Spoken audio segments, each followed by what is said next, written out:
Dans la série d'aujourd'hui de Dis Thomas, tu peux aussi nous montrer des voitures abordables.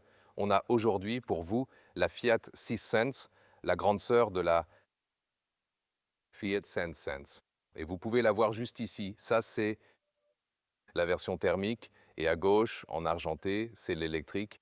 Et c'est aussi le cas pour la Fiat 600 ici, sa grande sœur, disponible à la fois en version thermique et en tout électrique. Et aujourd'hui, on a choisi ouais, peut-être la plus émotionnelle, la version thermique en boîte manuelle. Parce que vous savez, nous, les Allemands, sur l'autoroute allemande et avec une boîte manuelle, ouais, c'est vraiment un pur plaisir.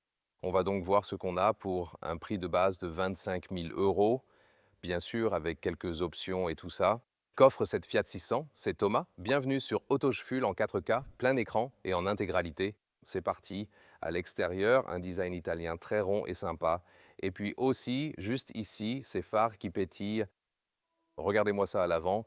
Ouais, man, aujourd'hui, ça rappelle aussi Bentley, vous voyez, parce qu'ils ont un style de phare similaire maintenant sur leur nouvelle Continental, par exemple. Ensuite, la longueur est de 4,17 m, donc même si c'est le grand frère de la Fiat 500, ça reste un véhicule relativement court dans l'ensemble. C'est une traction avant, on verra les moteurs plus tard. À l'arrière, on voit que ça a un petit côté poupe de bateau, un design où le bas est un peu plus long, une signature lumineuse moderne sur le côté droit, et nous allons aussi regarder l'espace dont on dispose réellement. Il y a donc une version tout électrique. Vous pouvez aussi voir les fiches techniques dans la description de la vidéo et en commentaire épinglé. Et celle-ci, c'est la version essence. Elle est aussi disponible en différentes versions, toujours avec le moteur turbo-essence de 1,2 litres. Et celle-ci développe 100 chevaux sans micro-hybridation. Et il y a aussi des versions micro-hybrides en option avec un peu plus de puissance.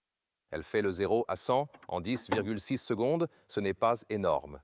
Vous voyez ici, le cache-moteur insonorisé en dessous, et ainsi de suite.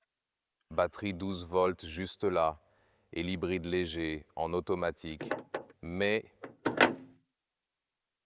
celle-ci est avec la boîte manuelle. Et oui, c'est toujours intéressant à voir parce qu'il n'y a presque plus de voitures abordables sur le marché et presque plus de voitures manuelles non plus. Alors oui, comme on vient tout juste de le filmer pour vous, la Ferrari Amalfi qui commençait à 250 000 euros, celle-ci est à 25 000 euros. Vous prendriez une Ferrari Amalfi ou 10 Fiat 600? C'est une question vraiment très intéressante, n'est-ce pas? Et c'est tout aussi intéressant côté technologie. Celui-ci est lié et construit au sein de la même usine en Pologne, la Fiat Sixsense, comme la Jeep Avenger et l'Alfa Junior. Ils partagent donc tous les mêmes gènes et ils sont également disponibles en électrique et en thermique. Et on va bientôt vous proposer un essai de l'Avenger pour que vous puissiez comparer à l'intérieur la clé typique de Stellantis, puis le bruit de fermeture des portes. Ouais, disons, ils n'ont probablement pas fait trop attention à ce prix. Ensuite, ici, à l'intérieur des portes, c'est du plastique dur, donc plutôt basique, vu le prix d'entrée de 25 000 euros. Tissu ici, commande classique pour les rétros et les vitres, tout est en plastique dur ici. Ensuite, on a le volant qui est en simili-cuir et c'est plutôt doux et agréable, des surpiqûres à l'intérieur, de vrais boutons sur le volant. Par exemple, le côté droit pour le volume. Et puis on retrouve ici le même élément de décor assorti à la couleur extérieure, ce vert turquoise, des sièges en tissu. Vous avez des sièges comme ça ici aussi avec un motif bicolore. Vous avez aussi du simili-cuir sur les côtés ou alors du tout simili-cuir est proposé. Bien sûr, ici, les sièges en tissu seraient les plus respirants de manière passive. Et oui, en effet, vous l'avez bien vu, 3 pédales. On va donc avoir un vrai plaisir manuel aujourd'hui. Vous savez, quand les Allemands s'amusent à passer les rapports sur l'autobahn une manuelle, et avec ma taille de 189 cm, il y a encore assez d'espace pour la tête, volant de haut en bas, d'avant en arrière, et la position d'assise n'est pas si mal en fait. Bien que je fasse 1,89 m, vous pouvez aussi le régler ici en hauteur. Bienvenue dans l'habitacle de la Fiat 600. Ici, vous avez un écran dans ce format horizontal. Vous avez des raccourcis en dessous pour l'accueil ou ici pour revenir au réglage du véhicule. Et des options manuelles. Ici pour la clim et la vitesse du ventilo. Je me demande pourquoi la vitesse est à droite et la température à gauche. Je ne sais pas, mais le volume est aussi manuel. Et puis ce décor vert assorti au vert marre. Et la boîte à gants est intéressante parce que tout l'ensemble s'abaisse. Regardez ça, plutôt comme un plateau. Et puis on y accède aussi très facilement. C'est inhabituel mais intéressant. USB-C et USB-A. L'un pour se connecter, l'autre pour recharger au milieu. Voilà un peu d'espace. Et là, regardez ça. C'est le manuel. On dirait celui d'une voiture de sport, non? Tu sais, genre, on pourrait aussi en faire un design de boule de billard, tu vois? Donc c'est plutôt cool. Première, deuxième. Et le passage des vitesses est vraiment pas mal. J'ai débrayé d'ailleurs, juste si tu veux. Et là, un revêtement en tissu pour la coudoir, un peu d'espace en dessous. Celui-ci, il retombe, il est un peu freiné par ce tissu sur le côté. Et puis ici, au milieu, on a des séparateurs façon Tetris pour les porte-gobelets. On l'a vu récemment dans l'ID3 de Volkswagen aussi. Et on peut régler différentes tailles juste ici. Et puis la vue du conducteur ici, encore une fois, avec de vrais boutons sur le volant, des instruments digitaux bien intégrés là-dedans, et puis avec ce style rétro à l'extérieur, un écran horizontal. Ce qui est vraiment intéressant, c'est que vous avez ici les réglages du véhicule. Et quand vous restez appuyé là, vous avez un raccourci automatique pour désactiver l'alerte de survitesse de l'UE. C'est bien ça. Sinon, vous connecteriez Apple CarPlay et Auto, mais c'est un peu lent et parfois difficile de se connecter. Ensuite, les sièges arrière, plastique dur ici, tout l'intérieur des portes. Les sièges eux-mêmes sont pas mal avec ce tissu ici. Isofix à l'extérieur, un port USB-C central, mais ouais, peu de place pour les jambes quand un grand au volant, c'est pas... Enfin, ça reste un véhicule court. Oui, plus d'espace que dans la Fiat 500, mais bon, ça reste un véhicule court dans l'ensemble. La garde au toit pose aucun problème. Même plus haut, la seule limite, c'est l'espace aux jambes. Et il n'y a vraiment pas grand-chose à faire ici. On peut même s'y asseoir à trois, enfin, si on le veut vraiment. Un coffre de 385 litres. Alors, jetons un œil ici. Ça rentre encore. En dessous, à la verticale, vous avez environ 1 mètre de large. La longueur ici est de 76 cm. Juste en dessous, il y a un peu d'espace ici. Et encore un peu plus en dessous. C'est un peu plus limité que sur la version électrique, par exemple. Et celui-ci, vous pouvez également le placer ici, dans la position un peu plus basse, comme cela. Et puis pour la hauteur totale, on doit enlever ça d'ici. Voilà. Parfois, il faut utiliser la force, jeune padawan. Et puis ici, 31 pouces, soit 80 cm de hauteur en position basse, et la longueur totale jusqu'au siège en position de conduite, c'est 58 pouces, soit 1,46 m. Allez, on prend le volant de la Fiat 600. Marche arrière d'abord, parce que je veux vous montrer la caméra de recul qui n'est pas de la meilleure résolution, honnêtement. Un peu flou et tout, donc faut pas trop en attendre. Et on commence ici sur la départementale. On vous montre l'accélération. Je fais pas de départ canon, mais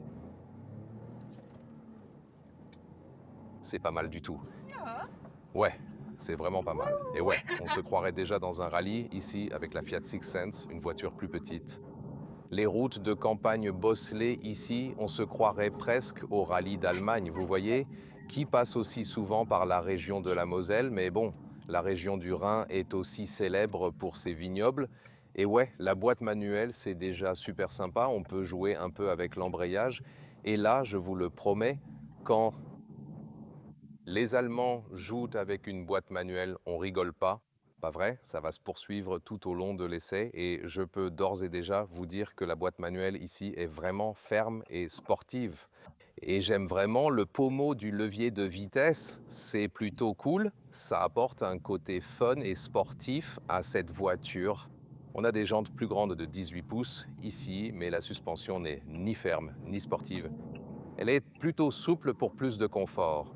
Ça colle bien au véhicule. J'ai aussi hâte qu'on essaye la Jeep Avenger.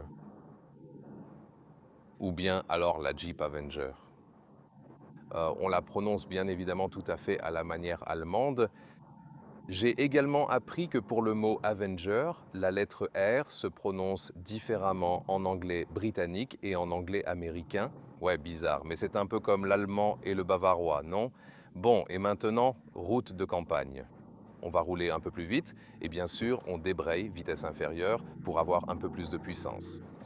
Franchement, vu les chiffres de 10,6 secondes pour l'accélération, j'aurais vraiment imaginé que ce soit pire que ça en fait. Mais ouais, en fait non. Ça va encore. C'est correct pour la plupart des usages. Et on peut aussi passer au rapport supérieur. Là, ce n'est pas tellement bruyant pour l'instant à environ 90 km par heure, ça va. Et ces bosses sur la route sont aussi plutôt bien amorties. La direction, ce n'est pas la plus précise, faut le dire. Ça va. Et puis, pas besoin de trop forcer non plus. C'est plutôt réglé sur le confort là, c'est pas du tout le genre de vol en sport et précis comme sur l'autre. Eh bien, c'est un gros camion pour cette petite route, mais ça reste assez silencieux. Et là, on freine plus fort. Ça va encore. On peut très bien doser ses freins ici, aucun problème. Et aussi, quand on rétrograde, on n'a pas de grosse résistance dans la boîte manuelle. Alors, franchement, je suis un peu surpris positivement. Oh, il y a une Fiat 500 et la Cinquecento. Et ça, c'est la Fiat Six Sense, la Seicento, selon les noms italiens d'origine. Vraiment ravi de la boîte manuelle. Buongiorno à tous les fans Buongiorno to all italiens the ici. fancy. Buongiorno. Un grand merci à tous nos fans italiens, bien sûr. Et j'espère qu'ils sont aussi ravis de voir des voitures italiennes, comme récemment avec la Ferrari Amalfi et maintenant avec la Fiat 600 ici. Et voilà, en ville, la direction est plutôt agréable, peut-être juste un peu moins sur cette route de campagne. Qu'est-ce que c'était déjà? Ah oui, il faut rester appuyé, voilà. Et maintenant, oh, la peinture est vraiment Oh, originale nice là-bas. Oh, color. jolie couleur. C'était un covering personnalisé pour cette Audi Cabriolet. Je pense que c'était probablement une A5 Cabriolet. Si content de la boîte manuelle. Et puis là, traction avant avec ce 3 cylindres. Ça ne sonne vraiment pas trop mal, tu sais. Marrant, mais les 3 cylindres sonnent mieux que les 4, d'une certaine manière. Là, bien sûr, quand on monte, je suis absolument obligé de passer la deuxième. Allez, vas-y. Ouais, là, on se croirait vraiment direct dans le tout dernier film Fast and Furious. Ouais, c'est, je veux dire, une boîte de vitesse manuelle, c'est toujours super fun, même si c'est pas hyper pratique dans les bouchons ou ce genre de truc, tu vois.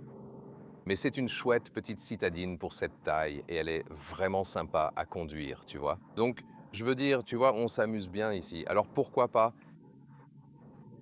La position assise pour les grands adultes n'est pas trop mal non plus. Ce n'est pas vraiment Trop bien. inconfortable. Le tissu est en fait plutôt pas mal aussi. Me voilà. C'est quelque chose que l'on apprend également quand on commence à conduire une manuelle. Quand j'ai commencé à conduire, il n'y avait que des manuels en Allemagne. Et puis on se disait, oh, lui, il a une voiture automatique. Waouh, sérieux? Oh, automatique à 4 vitesses. Et en fait, tout le monde roulait en manuel, donc on apprenait tout ça. Wesh, à l'époque, aux US, toutes les bagnoles étaient déjà automatiques de toute façon. Et puis parfois, quand tu t'approches d'un feu, tu utilises le frein moteur avec la boîte manuelle. Tu te sers pas du vrai frein, mais tu passes genre en seconde et tu laisses remonter l'embrayage un tout petit peu. Et tu utilises le frein moteur pour ça. Et pour moi, c'est toujours super fun quand tu passes de la troisième à la quatrième ou l'inverse, parce que c'est tout droit, tu vois, et ça donne juste ce sentiment de satisfaction quand tu fais ça, mais je suis peut-être un peu trop geek de bagnole pour ça, tu vois. Bref, il y a aussi la version électrique pour celle-ci, la Fiat Six Sense. Elle sera bien évidemment plus fluide, plus réactive à la conduite et tout cela. Mais le point fort de celle-ci, c'est qu'on reste sur un prix bas avec une véritable entrée de gamme à 25 000 euros. Et là, 28 000 avec quelques options.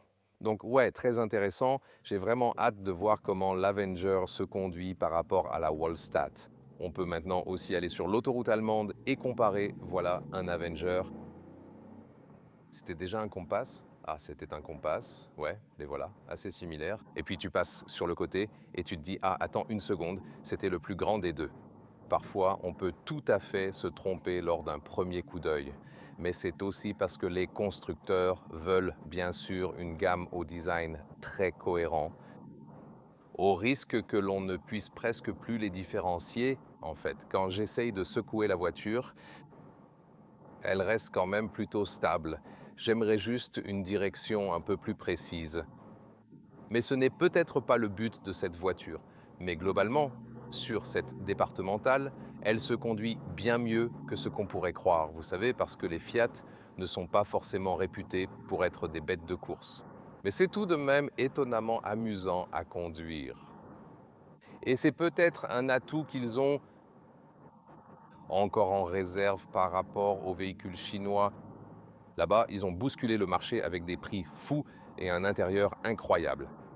Pour la qualité intérieure, celle-ci ne peut plus rattraper la concurrence chinoise. C'est clairement le cas. Mais sur le plan de la conduite, celle-ci sera tout de même toujours meilleure. Tu le sais bien, son comportement sur la route, tout le développement et l'ingénierie qui ont évolué au fil des décennies, on ressent même cela au volant de la Fiat Six Sense. Elle se conduit vraiment super bien, très calme, très stable sur la route et on sait exactement ce qu'on a.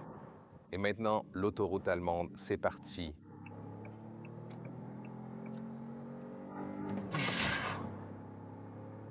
Allez, ouais, c'est vraiment tellement fun. Ouais, et on le pense vraiment.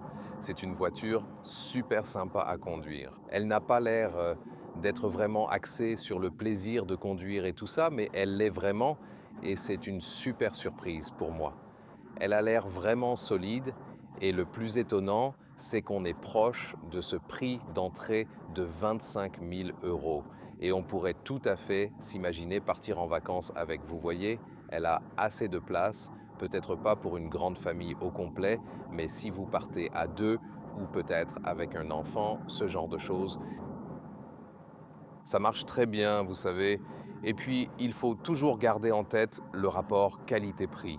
C'est tellement important d'avoir encore des voitures abordables et agréables à conduire parce que tout le monde ne peut pas mettre 50, 60 ou 70 000 euros dans une voiture ou payer des mensualités de leasing de 600 ou 700 euros par mois. Et pour moi, c'est rassurant de voir qu'on peut encore trouver des voitures abordables qui restent vraiment sympas à conduire. Et là, à 100 km/h, soit 60 miles à l'heure, ça reste plutôt silencieux à l'intérieur. Ici, c'est une autoroute qui est aussi un peu dégradée par moment. Ça va.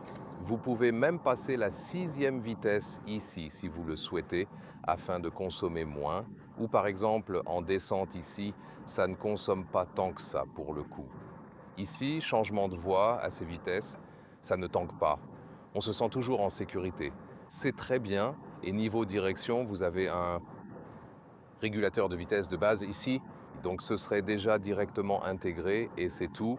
Mais franchement, à ce prix-là, pour cette voiture, on n'a pas vraiment besoin de plus. On pourrait aussi limiter la vitesse, par exemple, ou alors repasser au régulateur. Et puis voilà, c'est tout. Sur l'autoroute, mais ça se passe plutôt bien. J'aurais imaginé que ce serait plus bruyant sur l'autoroute, mais en fait pas du tout. Donc ouais, côté conduite, c'est vraiment une très agréable surprise aujourd'hui avec cette Fiat 6sense. Voyons voir. Oh, il y a un radar allemand, un radar de vitesse caché juste derrière le panneau. Ouais, bien sûr. Pourquoi le rendre visible de tous, n'est-ce pas? Tout est une question d'argent. L'argent, l'argent, l'argent. Et puis là, ouais, dans le coin, pas mal non plus, hein?